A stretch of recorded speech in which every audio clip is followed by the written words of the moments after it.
Hey Em, what's good? We back in the studio, ready to drop the next chapter. Hi, Sai.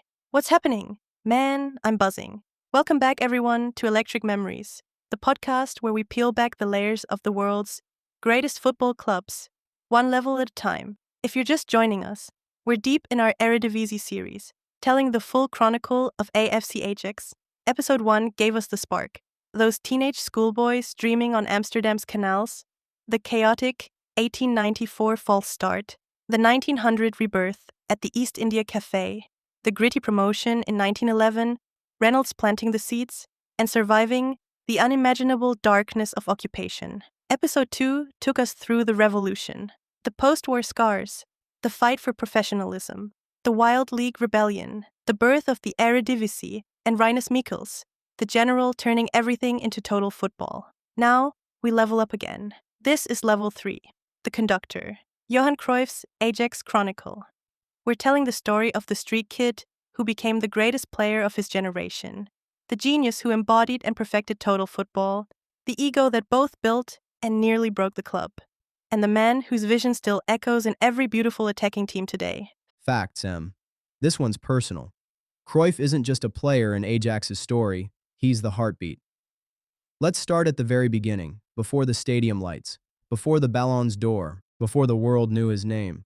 Picture Amsterdam, in the late 1940s and early 1950s.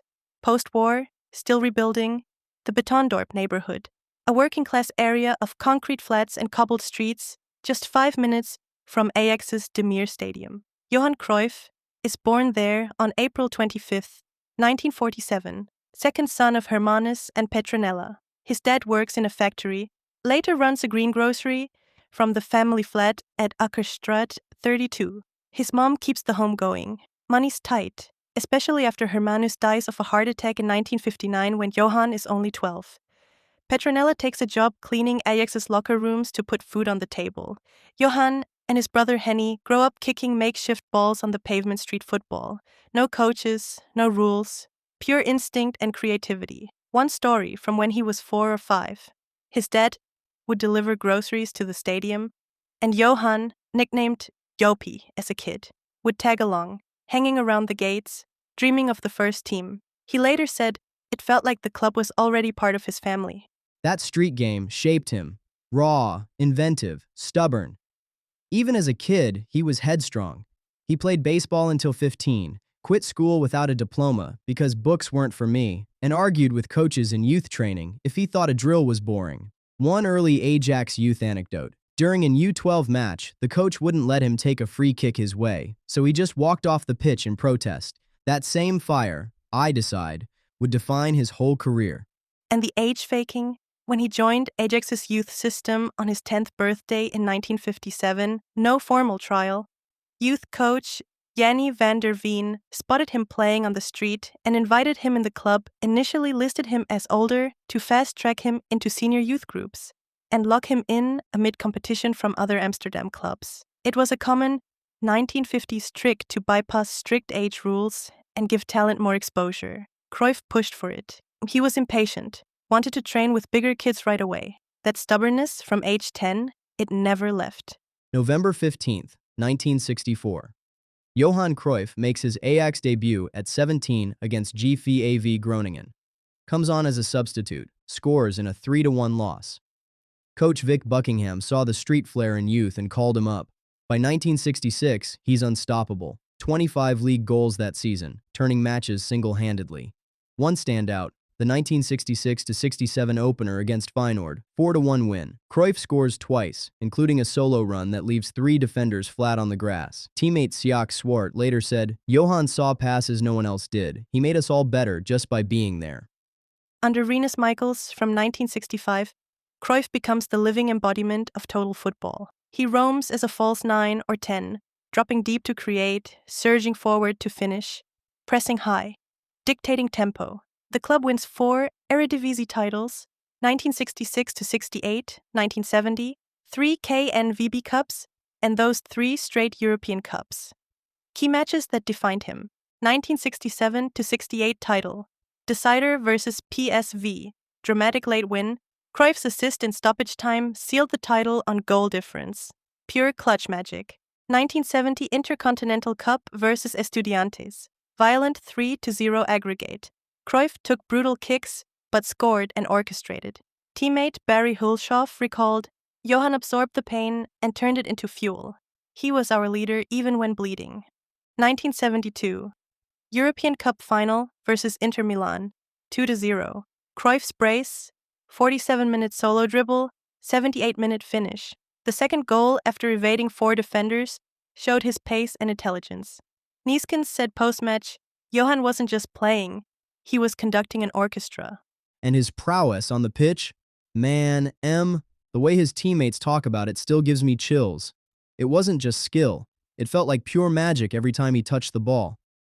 Piet Kaiser once said Johan saw the game 3 moves ahead, like he was living in the future while everyone else was stuck in the present. He'd drop deep to pull defenders out of position, then explode forward in a blur. Impossible to mark, impossible to predict. Ruud Krol put it even better. His dribbling was poetry, but his brain was the real weapon. He'd shout instructions mid-game like he was already the coach on the pitch, directing traffic while the rest of us were just trying to keep up.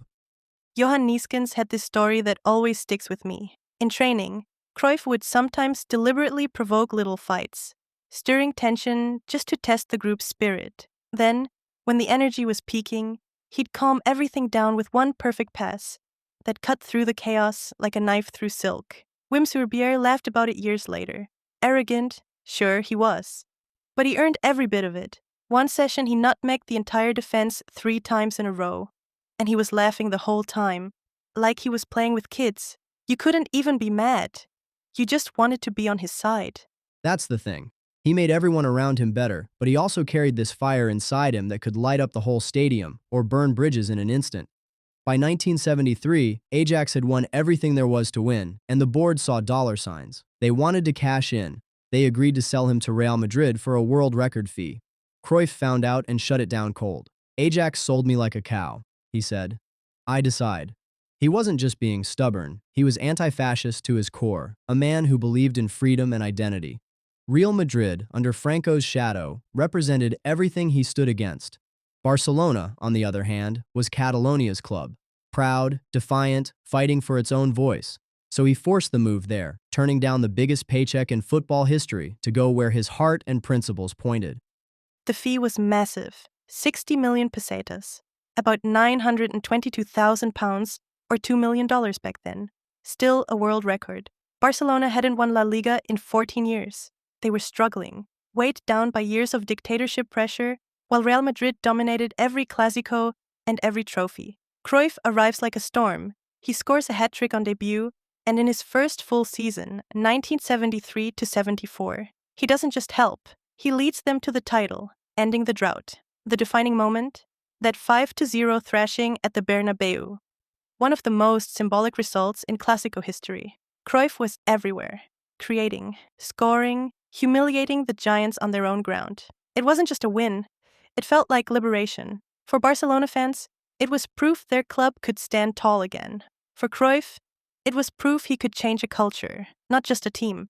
That's what made him so special. He didn't just arrive to play, he arrived to rewrite the story, and the world took notice. That season would lead straight into his second Ballon d'Or, but we'll get to the full journey in a minute. First, let's feel the weight of what he left behind in Amsterdam, and what he carried with him to Catalonia. That propelled him to 3 Ballon d'Or champion. It starts in 1971, at the absolute peak of Ajax's European Cup run. They win the final 2-0 against Panathinaikos at Wembley, and Cruyff is the conductor, orchestrating every move, creating chances, leading by example. He takes his first Ballon d'Or with 83 points, comfortably ahead of Sandro Mazzola, 57, and George Best, 56. It's the moment total football is crowned Europe's best. The world finally sees what this Amsterdam club has built. Then comes 1973. Ajax defend the European Cup with a 1-0 win over Juventus in Belgrade, Cruyff pulling the strings again. But the real shock is the summer move to Barcelona and how he instantly transforms them. He wins La Liga in his debut season, ending 14 years of hurt. The voters reward that double success, Ajax Europe plus instant impact at a new club, and he takes his second Ballon d'Or with 97 points over Gerd Müller, 66. No one else has ever won it while switching clubs in the same calendar year. That's Cruyff, rewriting the rules. And then, 1974, the year that still gives goosebumps. At Barcelona, he wins La Liga again and delivers that unforgettable 5-0 at the Bernabéu. Internationally, he captains the Netherlands to the World Cup final. The Clockwork Orange team that played the most beautiful football anyone had ever seen. They lose 2-1 to West Germany in a heartbreaking final. But Cruyff's performance, including the famous Cruyff turn against Sweden, makes the Dutch the moral victors. The voting is razor close. He edges Franz Beckenbauer by just a handful of points, 116 to 106 in some counts. Many journalists lean toward Beckenbauer because Germany actually won the cup, but Cruyff's individual brilliance, his leadership, and the way he carried the Dutch dream won the day. 3 Ballons d'Or, 3 chapters, Ajax dominance, the transfer revolution, and the World Cup heartbreak that still felt like victory. That's the weight he carried. Not just trophies, but the idea that football could be more than results. It could be beautiful, intelligent, defiant. After 5 incredible years at Barcelona, first under Michels, again in 1973-74, La Liga title, then a short spell with Hennes Weisweiler in 1975-76, mixed results, and Michels' return in 1976-78, Copa del Rey win, Cruyff chases new horizons. In 1978, he moves to the United States, signing with the Los Angeles Aztecs in the North American Soccer League for a massive 2-year deal worth around $1.4 million. Why America? Pure financial security after heavy European taxes. Plus, the NASL, North America Soccer League, was booming with stars like Pelé and Beckenbauer. Cruyff called it a holiday. He wanted to experience American life, earn big money, and help grow soccer in a new market. He wins NASL Player of the Year in 1979, leads the Aztecs to the playoffs, then moves to the Washington Diplomats for 1979-80, again a star, before a short 1981 return to the Aztecs. It wasn't his competitive peak, but it popularized the game stateside and gave him breathing room after the intense European years. After the U.S., he returns to Ajax in December 1981 at 34. Helps win the Eredivisie in 1981-82 and the double in 1982-83. But tensions build fast. He wants influence on tactics and squad decisions. Ajax offers a standard veteran deal, modest salary, no special terms. The board sees him as too old, rumors of weight gain, expensive. Cruyff feels undervalued and disrespected. Relationship with the board turns public and bitter. Clashes over power and control. With the team, it's mixed. Some embrace the veteran genius. Others tire of his demands. At the end of 1982-83, Ajax refuses to extend. Cruyff is furious. He storms out, feeling betrayed. So he does the unthinkable, signs for bitter rivals Feyenoord in 1983 at age 36. Feyenoord hadn't won the league in a decade, stuck in mid-table mediocrity. Cruyff chooses them for revenge.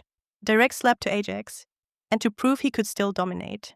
One season only, 1983-84. Under coach Thijs Librechts, he effectively becomes on-pitch boss. Stats: 33 league games, 11 goals, leads Feyenoord to the Eredivisie and KNIVB Cup double, their first league in years. Against Ajax, he scores in key matches, nutmegs defenders, celebrates defiantly. Team embraces him. Ruud Gullit, only 21 when Cruyff moved to Feyenoord, calls him the boss. Cruyff himself later called Gullit one of the few players who truly understood the game the way I did. Bored happy with results. Feyenoord fans loves the revenge hero. Ajax fans feel betrayed, sees him as traitor, but quietly respect the performance. He is named Dutch Footballer of the Year 1984, and he retired after that season. A little more on his relationship with Ruud Gullit. Cruyff, at 36, is mentoring the 21-year-old kid Ruud Gullit, who would go on to win the Ballon d'Or and lead the Netherlands to Euro 1988 glory. Gullit later said playing with Cruyff was like a daily masterclass. He learned vision, tempo, everything from the master himself. Yeah, it's almost poetic. The conductor passing the baton to the next generation right in the middle of his revenge tour. That 1983-84 Feyenoord double wasn't just Cruyff proving a point. It was the spark for Gullit's rise. Cruyff's described as a visionary genius mixed with arrogance who can be stubborn, blunt at times. He was leaning towards the left-wing anti-fascist and pro-Catalan, which showed his early love for FC Barcelona opposed to rival Madrid. On the pitch, the ultimate team player, creates for others, presses relentlessly, makes everyone better. Off the pitch, teammates would describe him as manipulative, self-centered, and demands control. From the stories he shared with Michaels, it was moments of constant clashes over authority. He once stormed out of a meeting yelling, "I decide." With teammates, he'd provoke locker room fights deliberately to build spirit, then calm it later himself. He refused the move to Real Madrid because he affirmed he didn't want to play for a club tied to Franco's regime. We have noted few quotes that capture him. Playing football is very simple, but playing simple football is the hardest thing there is. Quality without results is pointless. Results without quality is boring. In my teams, the goalkeeper is the first attacker and the striker the first defender. Why couldn't you beat a richer club? I've never seen a bag of money score a goal. Football is a game you play with your brain. You have to be in the right place at the right moment. Technique is passing the ball with one touch, with the right speed, at the right foot. If you have the ball, you must make the field as big as possible. If you don't, as small as possible. Surviving the first round is never my aim. I'd rather be in a group with Brazil and Germany. And Cruyff didn't just inspire from afar. In 2010, he sparked the Velvet Revolution at Ajax, writing scathing columns in De Telegraaf and forcing change. With former players like Dennis Bergkamp and icons on board, he brought in two key disciples, Wim Jonk, the former Ajax midfielder turned youth academy head, and Ruben Jonkind, the athletics coach who helped transcribe Cruyff's ideas into the Cruyff plan. Together, they rebuilt De Toekomst, positional play from age 7, fluid thinking, technical brilliance, laying the foundation for talents like De Ligt and De Jong. His legacy at Ajax didn't end when he retired from playing. It only grew stronger, because Johan Cruyff never stopped shaping the game, even after he hung up his boots. In 2010, already frustrated with the direction Ajax had taken, he launched what became known as the Velvet Revolution. Through a series of powerful columns in De Telegraaf, he openly criticized the board for drifting away from the club's soul. The philosophy of beautiful, intelligent football over commercial shortcuts. That public stand forced real change. New leadership came in, and Cruyff worked hand-in-hand with trusted allies like former player Wim Jonk and youth coach Ruben Jonkind to rewrite the blueprint for the academy. Together, they created what we now call the Cruyff Plan, a complete overhaul of De Toekomst, Ajax's youth academy. From the youngest ages, starting at 7, every player would learn positional play, technical mastery, and fluid thinking. No more rigid positions. Kids were taught to understand space, to swap roles naturally, to think like Cruyff himself. It was his philosophy made real. Elevate the mind first, and the feet will follow. That plan directly produced the generation that stunned Europe in 2019. Players like Matthijs de Ligt, Frenkie de Jong, and Donny van de Beek, who carried Ajax to the Champions League semi-final with the same intelligent, attacking style Cruyff had lived. But Cruyff's influence went far beyond Ajax. When he returned to Barcelona as technical director from 1988 to 1996, he brought the same vision to La Masia, their youth academy. He didn't just give speeches. He was there on the training pitches, mentoring coaches, redesigning sessions, and insisting on the same principles, small-sided games, positional fluidity, creativity over results. He personally shaped the culture that would one day produce Pep Guardiola, Xavi, Iniesta, and Lionel Messi, the core of Barcelona's greatest era. Guardiola himself has said it plainly. Everything we are today started with Johan. He wasn't exaggerating. Pep trained under Cruyff, absorbed his ideas, and later, as manager, turned them into tiki-taka, the possession-based evolution of total football. Other coaches saw the same thing and bought in because Cruyff proved you could win at the highest level without abandoning beauty. Arsène Wenger adopted that fluidity and possession focus at Arsenal. He studied Cruyff's Ajax and Barça teams obsessively. Hansi Flick praised the Cruyffian freedom in attack when he led Bayern Munich to their 2020 treble. That same willingness to let players express themselves within a structured system. They all recognized what Cruyff represented. A countercultural genius who showed that elevating players' minds, teaching them to think, to create, to understand the game, could build dynasties that lasted generations, not just seasons. It wasn't about money or physical power. It was about philosophy, intelligence, and joy. And the proof is in the trophies, the academies, and the players who still carry his ideas forward today. That's why the Cruyff turn, that iconic moment from the 1974 World Cup against Sweden, where he dragged the ball behind his standing leg, spun 180 degrees, and accelerated away, became more than a trick. It's taught everywhere now, a symbol of his creativity. One touch of genius that changes everything in an instant. Johan didn't just play football, he redefined what it could be. This is the conductor who took the revolution Michael started and made it truly sing, turning every pass, every daring run, every moment of pure instinct into something almost otherworldly. Cruyff's story? It's the beating heart of what makes Ajax so special, that raw street talent mixed with stubborn fire, beautiful chaos that somehow always found harmony, and a legacy that refuses to fade. From those concrete streets in Betondorp to 3 Ballon d'Or, from the roar of Meer to the revenge at De Kuip, he didn't just play the game. He redefined what it could be, and he left a blueprint that's still being followed today. Couldn't agree more, sigh. He wasn't perfect. The ego clashes, the stormy exits, the moments of pure frustration. But that's what made him human, and it's what made him unforgettable. He showed the world that football could be art, intelligence, and joy all at once. And even when he left, the flame he helped ignite didn't go out. It just needed someone to take the baton and let it burn even brighter. Someone who believed the music was ready to play without a leash. Exactly. After Cruyff and Michels left for Barcelona, Ajax didn't collapse. They found a coach who took everything that had been built and set it completely free.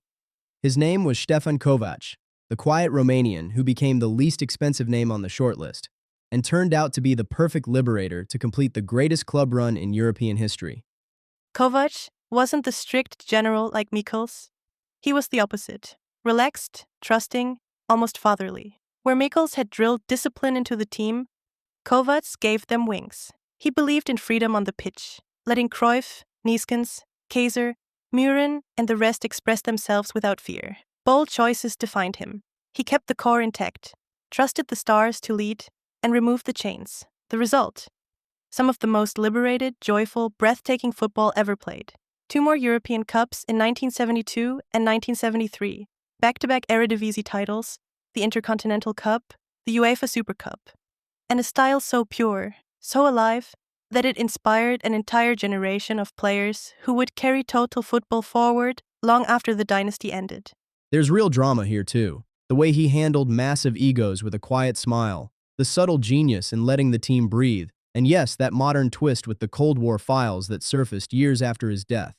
But more than anything, Kovács represents the moment Ajax became truly untouchable, the absolute peak of the dream, when everything clicked and the world watched in awe.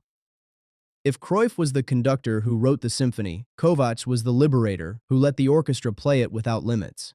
And those 2 seasons under him, they're the proof that sometimes the boldest choice, giving freedom, wins everything. So stick with us, because episode 4 is going to be electric. We're diving into the forgotten peak, the Romanian who took the baton from Michels and made Ajax soar higher than anyone thought possible. If Cruyff gave the music its genius, Kovács gave it its wings. You won't want to miss this one, the story of trust, liberation, and the final glorious notes of the golden era. Hit subscribe, turn on notifications, join the quest, drop a comment. What's your favorite moment from the 3-peat years? Until next time, keep the ball moving, stay free, and we'll see you soon. Ajax forever. Take care, everyone.